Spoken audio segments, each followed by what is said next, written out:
All right, just pulled it around the house. Temperature is right smack in the middle, so pretty warmed up. Let's see how it feels just pulling away from a complete stop.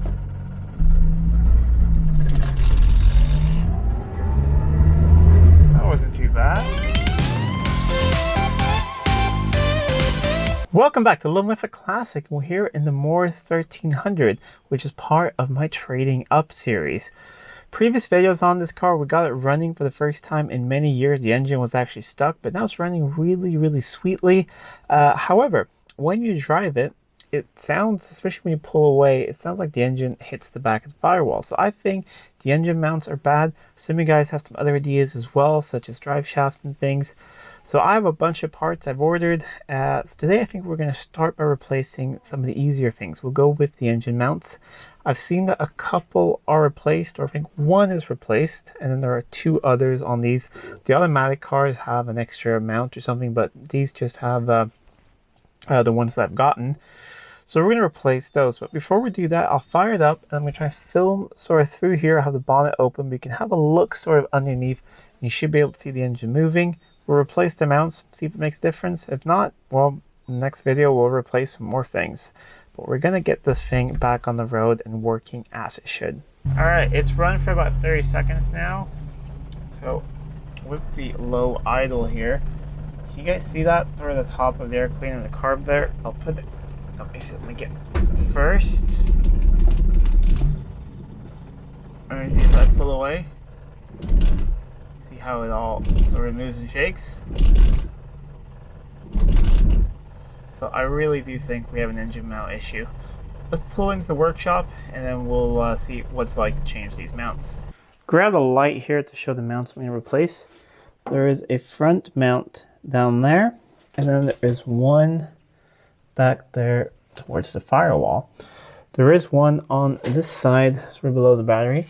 That one has been replaced. In the previous video, we saw some odd washers behind it, but I've understood why now. It's because you can't get that mount here. So you need to put some washers behind it to space this. You can get one of the other mounts and just space it out a bit and it works. Then there's one more at the back of the transmission, sort of the gear linkage all the way in the back, sort of under the seats. I can't get that one as well. However, it looks pretty universal. So if that ends up being the case, it looks in pretty good shape, the one that's on the card. But if it ends up being like that, I looked at the parts store that I can get something that looks very similar. So I just need to measure it and order that up. But today we're going to do these mounts. So I'm going to get some penetrate fluid, spray them down. We'll let that sit for a little bit. And then I think we'll get a big block of wood and a jack and support the engine underneath. And we'll just replace one mount at a time. And it should not be too difficult. One thing I noticed right now when driving it, actually, I almost forgot, is it was a lot better than before. It's before this thing, the washers was behind here, and then it would hit a lot. So now it wouldn't really actually hit and slam the back of the firewall. So I think this is supposed to be hanging up here like so. So that has actually helped a bit. But I think we still need to replace the engine mounts. It's all been sprayed down with penetrating fluid now. It seems to be just some 1/2-inch nuts. 3 on each mount, so that should be pretty straightforward. The one in the front looks really easy. The one in the back, I think I might need to do that underneath, so we're gonna have to work that out with it on jack stand plus the engine supported. But let's replace the front one first, so we have a good mount there at least. Here are some of the other parts I've ordered. Here are the mounts. That's just an oil filter, and then I have a rebuild kit for the original fuel pump. If you remember, someone put an aftermarket pump that I don't really like on here. It's noisy and can't really mount it. So I'm going to rebuild the original pump and get that working. That will be in a future video. It's going to be difficult to film for you guys, but it's right down there. I am going to get some tools, get that off, and I'll do my best to film it for you guys, but it's going to be difficult. It would be easier if I removed the grill. To film it for you guys, but I'm gonna try. It seems annoying, just has a block heater, and I just don't want to remove that right now, even though it's not something I think anyone's ever going to use. But yeah, let's get that mount off. So it's supported now with a jack and a block of wood, so that should be fine. The back one here seems to be a bigger one. That one is 9/16, maybe the front is as well. Just guessed wrong. these are definitely not replaced. The one on the side looks pretty much brand new. So maybe previous owners were chasing this issue before.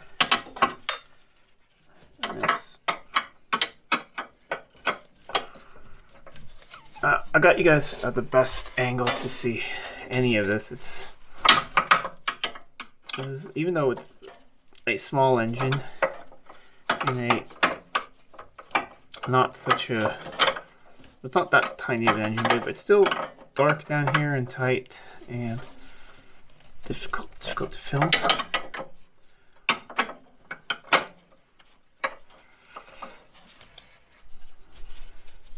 Alright, now it's starting to get loose. We'll speed this up for you guys, and then we'll show you when I have the mount pulled out. We'll compare it to the new one, and hopefully it looks pretty worn out. Everything should be loose now. So that is a bracket that goes onto the subframe, and here is the mount. So let's compare it with the new one. So I think they're the same. Yeah, they're the same parts number.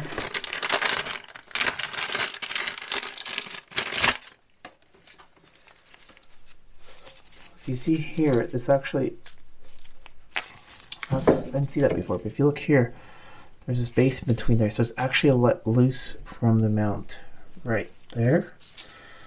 So that's actually good news. That means that there's actually something wrong with it. Let's see, and it goes this way around. So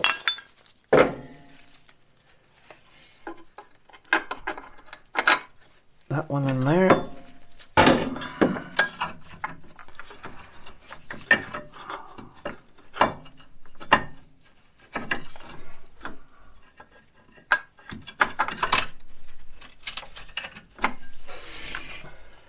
It actually feels like the other mount was a bit collapsed because I need to raise the engine up a bit now to get this one into place.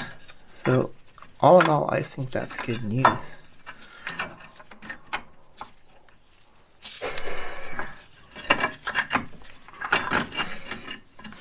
Yeah, I think that's really good news. That actually means that this mount was more worn than what it actually looked like it was at first. Especially now I can see that it's delaminating, whatever you want to call, from the metal bit right there. Alright, I'm going to mount this one back on. I think we'll start the engine up right after that and actually see if that has made a difference, and then we'll tackle the rear one. Just have the engine warming up a little bit. The new mount is in place, and from the little bit I tried right before I grabbed the camera, it seems better. It's almost perfect. It's a lot better. It actually feels like the car is drivable now. So let me just get in and I'll show you guys. So the idle's really low now because it's just been running for a minute or two. I'm gonna have the choke completely off. So of course, if I'm gonna try and pull away without using the throttle, it's not gonna be happy. But if I, like you normally do, give a little bit of throttle, release the handbrake. You see that? Basically doesn't move at all. And reverse.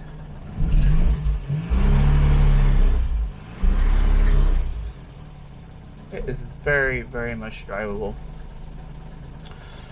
So really excited about this. I'm gonna have a look at the rear mount, see how it seems like I can do it pretty easily now. Now the exhaust will be a little bit warm. If it's too warm right now, we'll just go for a drive and see how it feels at the moment. Because maybe the rear mount, I'll need to do it right away. So yeah, it's pretty warm down there. You have the exhaust and it's right there. There are a couple of tiny little cracks in it, but I think I solved the majority of the issue, and I'm just really curious. Let's go for a test drive and see if it's a lot better. If there's still improvements to make, we'll do that later on, because I still want to do things underneath. We're going to have it up in the air to have a look at brakes and things like that, and that would be a good time to do this. But otherwise, it's always fun to go for a drive and see if you've actually improved things or not. So I'm going to move some things out of the way. We'll pull out, set up a camera, and go for a little test drive. Alright, just pulled it around the house. Temperature is right smack in the middle, so pretty warmed up. Let's see how it feels just pulling away from a complete stop.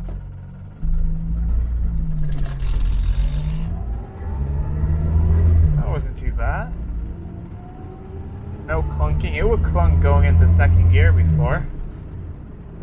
Third. Gear linkage is still a little bit sloppy, but that's okay. Let's just feel the brakes. They do work. And we'll get a little bit of speed up and see if we can get for fourth. I don't think we've been in fourth before.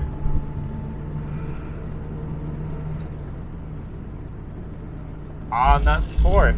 It's just as if it's also easier changing gear. I think everything's just lined up. I think the engine was at the wrong angle, and just everything is just better. We're doing 50 kilometers an hour here. Speedo is working. Temperature is perfectly in the middle. And we're gonna turn around here.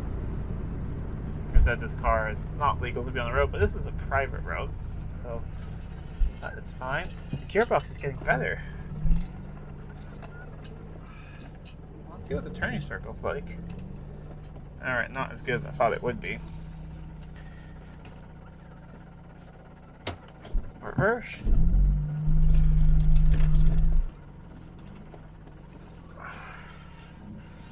I'm actually really happy with this. Sounds nice and throaty.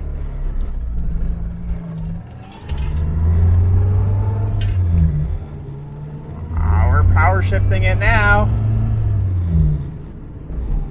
There we go. With the breathtaking speed of 30 miles an hour. Into fourth. I think we fixed a lot of things with just one engine now. We're going to fix the other one definitely when we have it up and do the oil change and all of that, because it's right there where everything's hot at the moment. But the gear linkage is working better. The engine's not hitting the firewall anymore. I'd say for just like half an hour, 40 minutes of work, that was good. And that was me taking it easy and filming at the same time. So I mean, what could it be, like a 15-minute job, 10-minute job with getting tools? Let's try and downshift it. There we go. Things are actually working as they should. It's keeping good temperature. Everything down into second. That noise you're hearing is the fuel pump. Isn't it awful? God, that's bad. So yeah, we gotta tackle that. We need to fix the fuel pump. And we're gonna have a look at the brakes, give it a service. I need to shut it down here. That fuel pump is bad. Alright, so I'd say a humongous success with just one little part. I'm gonna replace the other one, and when I'm under there, I'm gonna measure that rear one, because at the parts store, I found a very similar looking one. So if it fits, I'm going to replace it. So then we know that every single engine mount is new, because the other one on the side has already been replaced. So that's a good thing to say to the next owner. You know, all the engine mounts are new. Then we're going to change the oil. I have a new filter for that. It looks very clean, but it's old, of course. We're going to have a look at some of the coolant hoses, see what they're like, and a couple other things. But I think before that, just after the oil change and gone through the brakes, we can go and see if this thing will pass an MOT or an inspection and be back on the road. Seatbelts actually work. They're the static kind, but I adjusted them and they actually work. So really good progress today with the Low Morris. Anyways, if you like this video, please give it a thumbs up and share it with friends. If you're not already subscribed to the channel, please do subscribe to the channel. It really does help out a lot. Till next time, I'm Adam. This was Living with a Classic. I'll see you soon.